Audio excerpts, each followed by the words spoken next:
also was interested. He was ready for a second round of interviews before this job popped up. Well, no, the thing is, the other day that I heard the podcast, between him and Case Stillman. Right, yeah. Peeler was speaking. Peeler got it. There's a lot of people that are talking about that college. College station came in San Francisco about 8 snaps. I got one of their assistants today. Sam. We were talking. He's like, you know, people really want to. I think people want to. Now, maybe I'll be wrong. But I think people want to see Also, he would more than likely stick around a lot longer, whereas if Kenny does get success, no doubt in my mind he'd be about for the next big one. But he would at least leave better than where it's found. I mean, Spavital, you could say, because they're only 10 points away from having a 7-1 season. Yeah. I'm not saying they probably had 8 this season, but they were 7-4. They probably did. There was improvement, but not enough. It was bad. It was just the bottom line. It wasn't enough. If Kenny were to leave, I mean, they haven't had a coach who left for a bigger job. That's all the coaches did.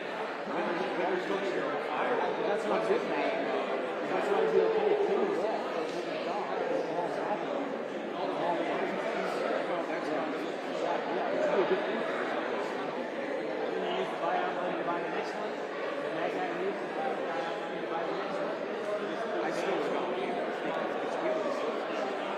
He would build a already built Sam Houston. It's not going to take them long. It's going to kind of like you said, it's going to look a lot different than UTSA does. Sam Houston wants to be on there. When you get somehow UTSA is fighting back. Money was in the position for Sam Houston, but they definitely have the chops to compete. I think I like Peter a lot too. I was going to say this for sure. It came down to Peter. He was like 6-4. Came out with Morris and Kenny. And that's the other side is that Kenny didn't go 10-1. He went 10-1. Eric Morris. And Eric Morris at Washington State now getting ready to play in some fake foot game they have for a semi-final game. I mean, Kenny brought in, he did what he did for this guy. That's the big one. This guy with 61 touchdowns. Yeah, with South.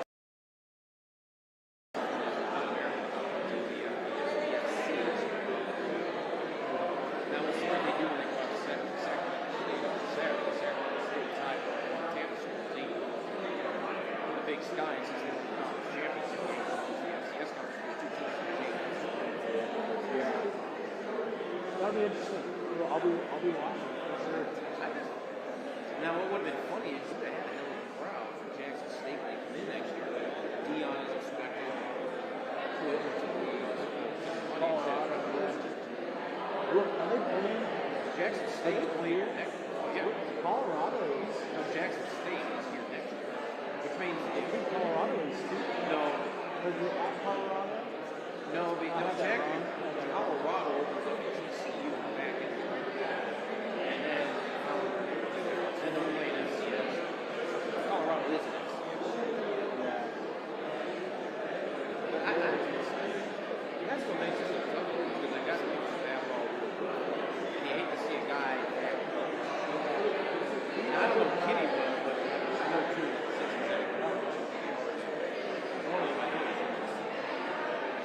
That's kind of what we were talking about. He was a really good guy. It just wasn't. This is the place that's easy to win. It's not. This is an easy place to win, and it's not like going up the road to Texas where you go to 17 games a year.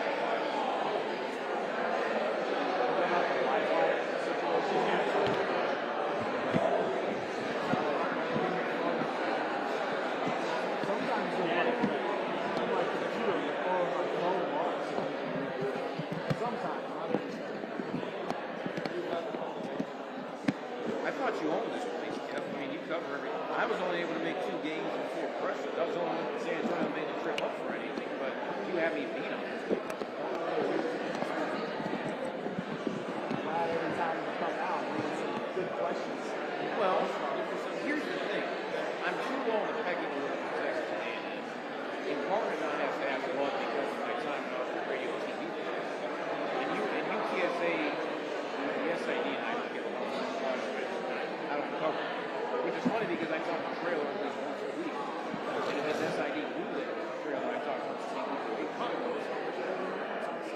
probably could do this, like over time. And if Trinity had a halfway decent quarterback, they would be there. They'd still be there. You gotta stop rubbing people the wrong way. What are you doing? What are you saying to these I don't rub SIDs? people the wrong way. What are you saying to the SIDs? No, it's been going on for a while where he doesn't. Yes, I need UTSA will watch the big media. Yeah. Okay. Now, Traditional. yeah, which no one comes out and stuff. Before UTSA hired Krill, they had no name. They said, that's why I cover. That's why I cover Trinity. How about Trinity? Good year this year. They had their quarterback was a true defense. He was bad. But they had a really good defense. They all were good. Are they still going? No, they lost to Mary North Dakota in the second round. Somehow they ended up posting Mary North Dakota, which is it's a quarter because they did it out. They need three. And Mary North Dakota beat by a touchdown. And they they're probably going to win it again.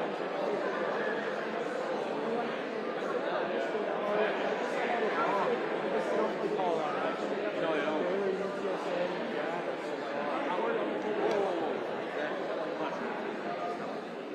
Well, they do get Nevada. You know what happened? Nevada here, this side. In Nevada, you know Nevada went 2-0. They dropped the last two. And Nevada Jake just lost the ball. He lost to the Cardinals here, which sent them down. Then they blow the 3-touchdown lead. If they hold off Southern Miss doesn't win. If they beat Louisiana, they don't win. And Appalachian State, which we thought was going to be the 4-man championship, Appalachian State finished 6-6. Yeah. That's a good funny because at the time, it seemed like that had stayed winning. You know, it was Peterson weird. never happened. Yeah, and before that, a few weeks prior, I covered Miami at A&M. They had 107,000 people in the national championship trophy there. Who knew that you had 107,000 people watch the national trophy, championship trophy to watch a game with only two teams who did not make the playoffs? Yeah. You could have covered Louisiana, Monroe, and Kansas State. How did volleyball finish? Decent seat, man. Seven. Never really got that before.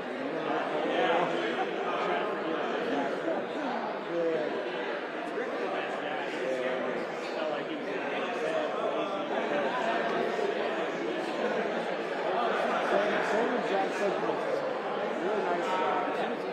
He was fine when he was stopping. You know what? Culture, yeah. I will always thank him because he said, look, you have your own outlet, you don't have much of a crowd, come cover us. It's not like UTSA that said, you're not a TV station, we don't need you. Yeah. And even before I was with the Statesman, I was doing like Bob California, Bob Davis, he was always really kind to me with the access. Let's be honest, you take football, if you take football out, Texas State's better than UTSA in almost every other sport. Volleyball is usually going a long way. Baseball is usually contending for the Jamaica Oh, is this so low open? Oh man, look at it. You guys got the good seats. I didn't know they were open. I saw those ones were. You can take one of these, and I'll just switch. Oh, you're good. Sure. Get in there. You're the star of the show here. No, I'm not. No, I'm not. GJ Kinney is. Oh, that's true. Okay, star of our show. No. No, I've always What did he tell my wife? Kev, I've always felt like Texas State could actually do something. But first, Kenny's going to have to do what Spavital didn't do, which Traylor had to do. And that was Check. recruit fans. Totally. That's what you got to do. Carl, check. 1, 2, 1, 2. Check. Can't. Check. You good? I didn't realize Joe was doing the pressure. You know, that's what he's going to have to do. GJ minus the G right there. He's going to have to. He's going to have to recruit fans. No doubt. Gotta fix a lot of the high school coaches. I think they can do it.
get started here.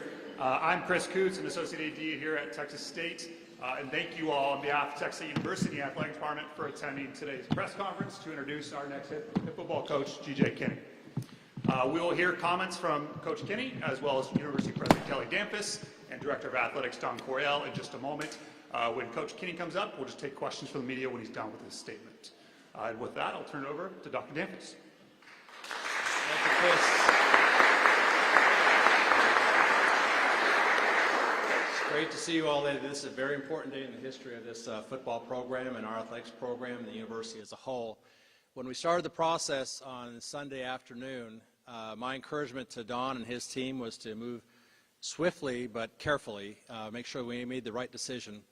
I know he interviewed a lot of coaches by Zoom and then did some in-person interviews, and I want to thank him and Travis Comer, who's in the back there, who were highly involved in the conversation with other coaches. I asked them to look for a couple things: someone who's got experience being a head football coach, someone who had close ties with Texas football and Texas high school football in particular, and also someone who had an offensive scheme that could score a lot of points. And I think we found someone who can do that. Something like 50 points a game this year, which is pretty exciting. We're trying to build a program here that the university and our community can be proud of. We understand how important football is to Texas and how important it is to our fans and our alumni and our current students as well. And we're excited about the opportunity in front of us. The other thing I told all the coaches, candidates that we talked to, was about the alignment between the president's office and the athletics department. There's a strong correlation between what I'm thinking and what Don's thinking, and I'm really grateful to have his leadership in our athletics department. Having alignment between athletics and the central administration is very important for a head football coach to know that he's got support up and down the line. The other thing I talked to them about was our interest in investing more heavily in the football program, athletics in general, but football in particular.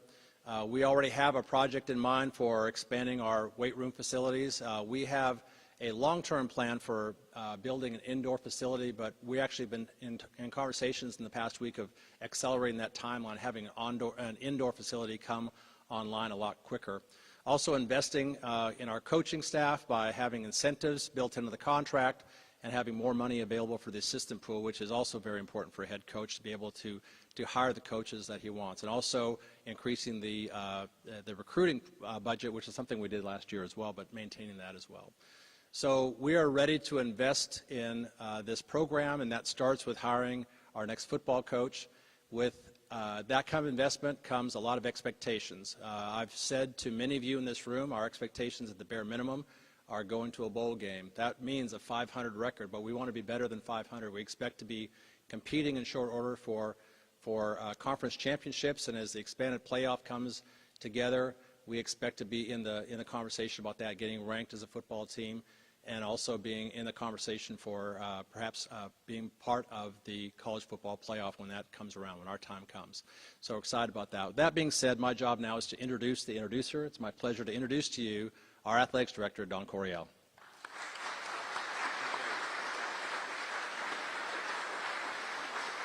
Well, thank you, Kelly. Appreciate the kind words. We are so in line, and we didn't compare scripts. You pretty much said everything that I'm going to say, so I appreciate that. But, I want to thank everybody for attending today. As Kelly mentioned, we had a great pool of coaching candidates because of the great opportunity that we have here at Texas State. I also want to acknowledge that there are several aspects that our previous staff did for our program that were outstanding. And that starts with our student athletes and the high character people that we have in our program. And I want to thank Coach Spavital for that.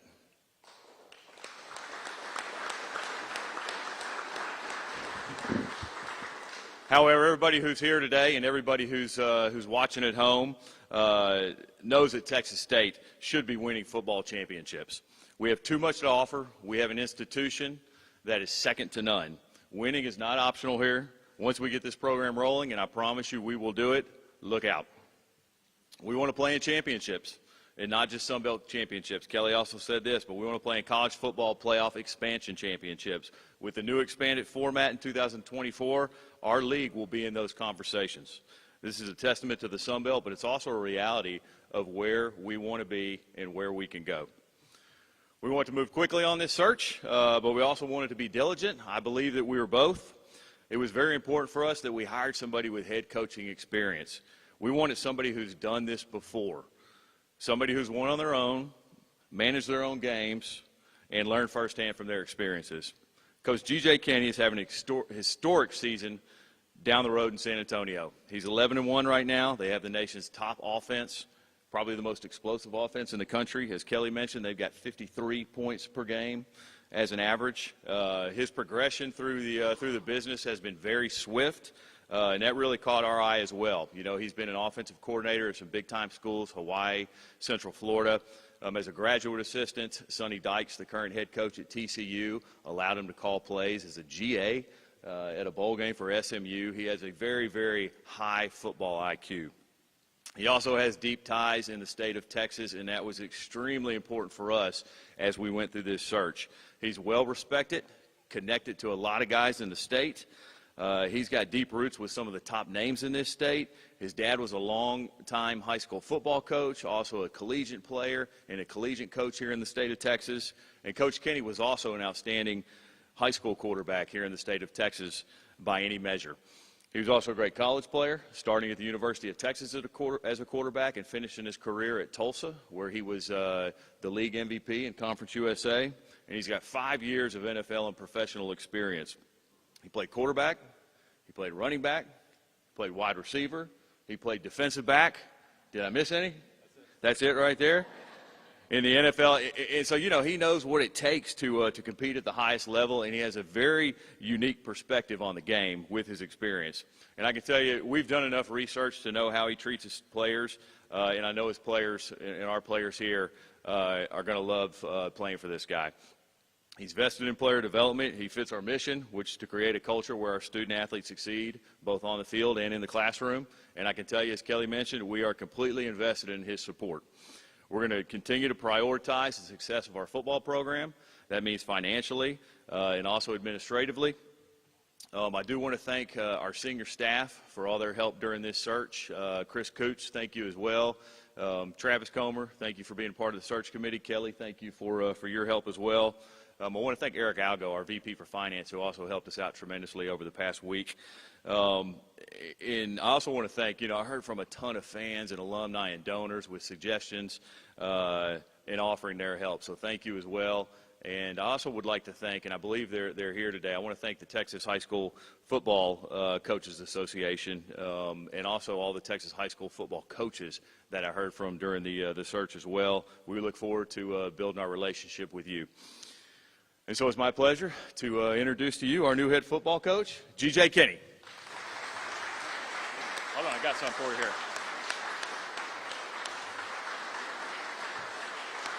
Got this for him here.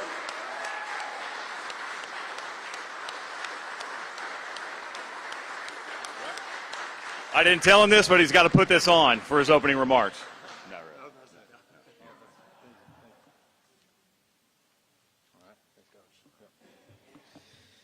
All right. First off, I'm excited. I'm honored. I'm grateful to be your new head coach.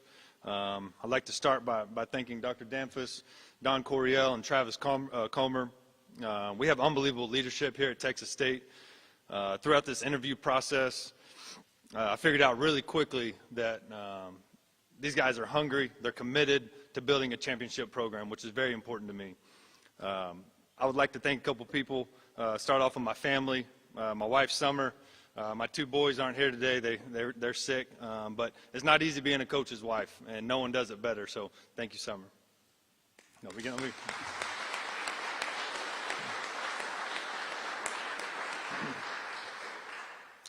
I'd like to thank UIW and Dr. Evans, Richard Duran, and John Burry. I'd like to thank all my players, all my coaches and the support staff for believing in me and giving me opportunity and giving me everything you got every day. That's a special group down there, and that's one of the reasons I wanted to finish the right way, and we're not done yet. So thank you to UIW. I'd like to acknowledge a couple of my former coaches, guys that I played for and coached for, some of them both. Start off with Jeff Traylor, Todd Graham and Chad Morris, Gus Malzahn, Chip Kelly, Doug Peterson, and Howie Roseman. Thank you for pouring into me and making me the coach and person I am today. Just a little bit about myself. I'm a Texas guy through and through. I'm the son of a Texas high school football coach. I grew up on the sidelines. I grew up in the field house on the back of the bus after the games. After I got done playing, I always knew I wanted to be a coach. My coaching philosophy, I'm a player's coach. I'm a guy that has a lot of fun out there, but we're going to work hard. But I'm going to love them harder. It's all about relationships for me. And the coaches I've had, throughout my career that I knew cared about me and loved me, I tended to play harder for. So that's my philosophy as far as that goes, all about relationships. I had a different, some different opportunities that came up, right after the season. A lot of them had to offer a lot of great things, but I wanted to be at Texas State. I chose to be at Texas State. I'm from Texas. That was important to me. I always knew if the right guy got this job, you better watch out. This place is unbelievable. You have 40,000 students. You got a river flowing through campus. We're the only Texas school in the Sun Belt. This place is really unbelievable. Just so fortunate to be here.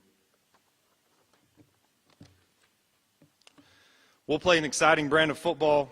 Offensively, we're going to be a tempo team. We're a run-play-action team, and we're going to light up the scoreboard. We have the number one offense, scoring offense in college football, whether that's FCS, FBS, doesn't matter. Averaging close to 53 points per game. Our quarterback's going to win the Walter Payton, hopefully. He deserves it. He's an unbelievable player, and fortunate to coach him as well. Defensively, we're going to attack. We're going to be high tempo on defense as well. We're going to attack. We lead the country in TFLs and number 3 in sacks. We're going to swarm. We're going to play with great energy and relentless football, play a relentless style of football. Our team will play with energy. We'll have swagger to us. We're going to preach discipline every day. I know how important that is. Culture part is a huge piece of this deal in college football. And it's simple for me. We talk about habits reflecting the mission. That'll be on the back of our shirt. It'll be everywhere in the building. And our mission is being champions. Champions in competition, champions in the classroom, and champions in the community. It's simple for me. It's easy for the guys. You talk about being a champion, and if you're not doing the extra, you're not doing the little things, you're sitting in the back of the class, you got your hood up. We want our guys sitting in the front. So if they're not doing the little things that we talk about, if your habits don't reflect the mission of being a champion, then you're not here, for the right reasons. You're not, you're a fraud, and we're not going to, allow that in our program. I'm going to hire a great staff, a staff that knows Texas, one that can recruit the coaches and players in the great state of Texas. I want to hire someone, a coaching staff that is going to be a great role model for our student athletes. Coaches that are great husbands, coaches that are great fathers. I think that's extremely important in college football. Once again, we are going to recruit Texas high school football, right? We're going to recruit. We are going to recruit the portal. We're going to identify guys that maybe left and want to come back that are from the state of Texas. There's too many great players in the state of Texas not to do that. We need everyone, right? We need Bobcat Nation to step up like they've never stepped up before. Our student athletes deserve it. I believe in this place. I believe in this leadership. I can't wait to get to work. Eat 'em up.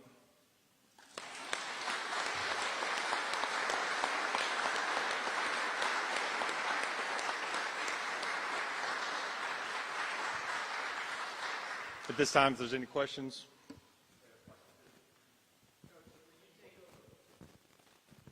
Mike Cray from Dave Campbell's. Mike. When you take over a program, what's job number one when you walk in the door? I think hiring a great staff is one, and I'll give you a couple more. Great staff and recruiting. I think those are 1 and 2, 1A, 1B maybe. I've started to do that, and just for everyone involved at UIW, just want to do it the right way. And then how much more prepared are you to take over this job than maybe UIW with it being your first one? Yeah, there's no doubt. Experience is tremendous, and you always got to have that. And there's things that, just like the press conference last year and the press conference this year, just more prepared. I'm more prepared to recruit. Everything that involves being a head coach, anytime you've done it before, there's no substitute for experience. You're coaching at two places at once right now, and you're officially here at Texas State. What has it been like for you since that happened, going back and forth to Incarnate Word and San Marcos? Yeah, I've just tried to be where my feet are, pour everything I got to, if I'm at Texas State and recruiting, or whether I'm at UIW at practice, just being where my feet are. How difficult is it to recruit when you don't necessarily have your staff fully there yet, unless you do and you just can't talk about it yet? Yeah, and I'm a one-man show right now, and I'm doing it, and believe me, I can get it done. I'm a great recruiter, and I'm just excited to be able to sell the brand of Texas State. When you hear about the culture of Texas State, what's one thing that you want to change the most about it, things that you've heard coming into this job? I want to recruit Texas high school football players. Colton McWilliams, San Marcos State record. You played under so many great coaches, Gus Malzahn, Todd Graham, and you also, they also helped you get into the coaching business. How great were those role models to you into becoming a college football coach? Yeah, they were unbelievable. Being a great player allowed me to be around some great coaches and for them to really pour into my life, and they did it the right way, which is important. And, that's, why I am the person and coach I am. And there's been a lot of talk about in the past how Texas State would, normally ignore high school players in favor of like JUCO players and transfer. How important is it to reestablish those ties with the Texas high school football coaches and those players as well? Yeah, I've been around a bunch of different states and coached at a bunch of different states, but Texas high school football is king. There's no doubt about that. So we're going to recruit Texas high school football players and coaches alike. We're going to bridge that relationship, and I'm going to recruit the portal as well. But the foundation of our program is going to be Texas high school football players. And funny enough, your high school coach, Jeff Traylor, is right down the road at UTSA, a big rivalry game. What has he said to you about getting this job at Texas State?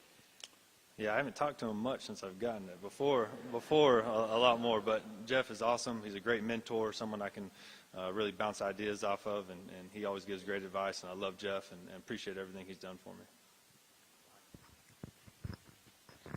Greg Sherman, San Antonio Independent Media, Texas High School Sports Machine. First off, on the coaches, I know you may not be able to comment yet, but how many coaches are you going to retain from Texas State? How much is going to come from UIW, and how much is going to be outsiders coming in? Yeah, it's all up in the air right now. I have a really good idea, but just with all the parties involved, I just want to keep it close to my vest right now. As he was mentioning a moment ago, you played for Traylor at Gilmer. You've kind of seen what he's had to do, not only to recruit the players at UTSA, but recruit the fans. It's been one of the problems that Texas State has had over the years, is being able to get the fans in. What are you going to do to be able to get the fan base in here and be able to fill this stadium up, be able to have a true home field advantage? Yeah, I think, one, you have to get out there and do it. And two, you have to play an exciting brand of football, and I've proved to do that, this past year at UIW on offense and defense. So I think it's all about the style of play and, just getting out and putting in the work. Final question. I know he mentioned about the portal and the high school stuff. How do you go out and recruit the players, let them know that, hey, I'm here for the long haul, that Spavital did a great job to get to this point, but you're going to get them past the finish line? What are you telling the players? I'm going to be here for a long time. I'm a Texas guy. That's the reason I wanted this job. Hope to be here and build championships here for a long time. Thank you. My name is Amira Van Leven with the Hayes Free Press. What are some aspects of the program other than recruiting that you plan to focus on? I think player development is always huge, on and off the field. We'll have a great strength coach and great coaches that pour into these guys on and off the field. We heard Dr. Damphus talk about a bowl game and how that's a big monkey on this university's back, about getting to that bowl game. When you hear that, what are your thoughts about getting this program to that point? What are some of your early objectives when you hear that goal? Yeah, no, we have a lot of work to do, but I'm excited about the opportunity. I think, he's exactly right. We want to be in bowl games. We want to be in championships. We want to be in the college football playoff. I love that. That's the reason I chose to come here, because of the expectations, because of the commitment to football. Coaches in the past have commented about the facilities needing upgrades and everything, and we hear again from them that it's going to be expedited and that plans are going to happen quickly. Was that something that was important to you when you were looking around at jobs, to hear that these plans of these upgrades around here? Most definitely. You got to have great facilities, not only for your current student athletes, but in recruiting as well. And like I said, that was one of my big draws to this place was the commitment to the football program.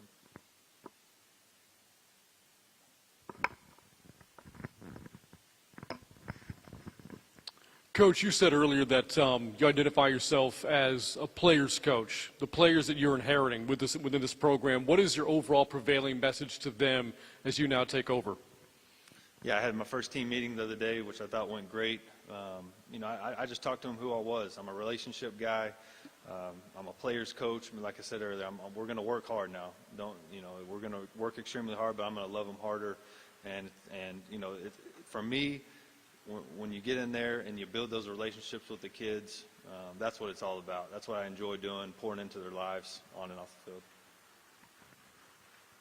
Take us back through the conversations you had with leadership, with Dr. Danfus and with Don Coryell, the AD, and what those conversations were like as you went through this process. Yeah, I think both of us, we had our first interview, and then, after that, I think we both recognized that, they might be interested in me, and I was definitely interested in them. So I was aggressive, and they were aggressive and thorough, and we were able to get something done. Just I wanted to be here so bad, and I think they could feel that.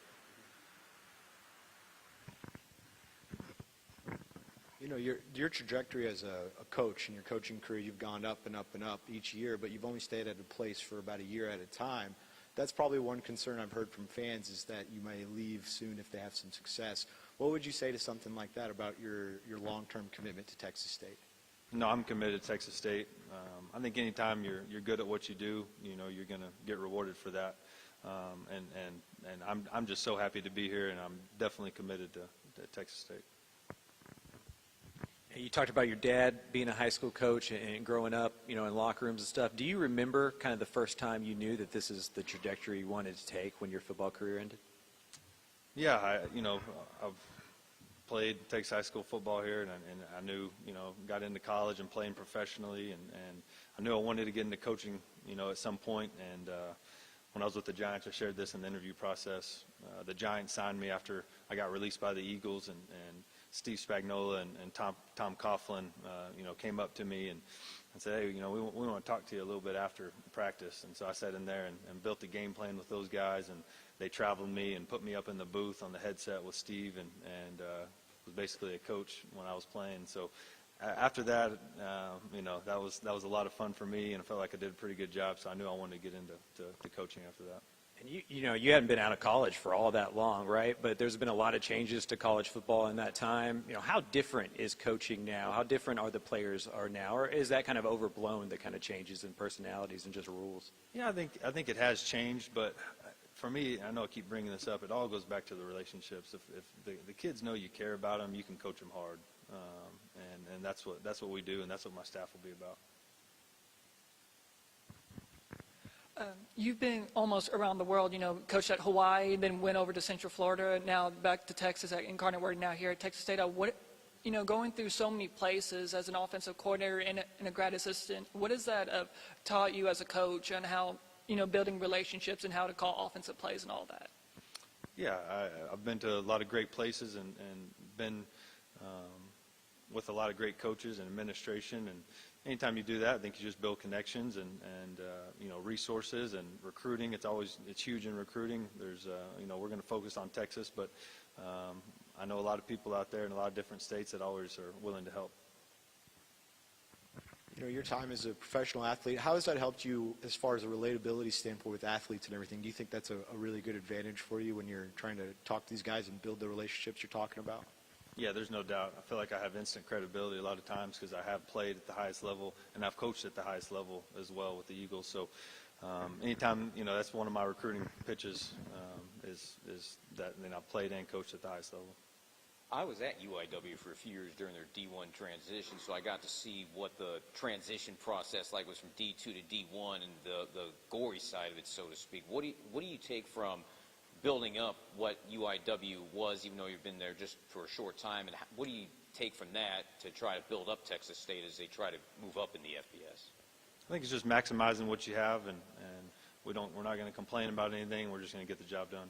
As a player for Traylor and now coaching, not necessarily against him right now, but what have you learned from playing for him? What have you taken from your time with him, as you guys obviously will continue to be closely connected? Yeah, just like I talked about the relationship part of it, I don't think there's anyone better than Jeff as far as that goes. He's a great X's and O's coach, there's no doubt about that. But what makes him special is the relationships that he builds with his players, and they have a lot of fun over there. We had a lot of fun at Gilmer High School back in the day, and same thing. They work hard, extremely hard, but have a lot of fun doing it. If I'm remembering correctly, you have a connection with Jake Spavital as well, right? Yep. Maybe when you were a player and he was a coach at Tulsa. Yeah. Have you, I don't know if you've talked to him since you've taken this job, but what's your relationship like with Jake Spavital, and what do you think about what he's done here? Yeah, I haven't got the chance to talk to him since then, but I love Jake. He's a great person, great coach, and wish nothing but the best for him. I saw that he accepted a job at Cal today, and I know he'll do really well out there.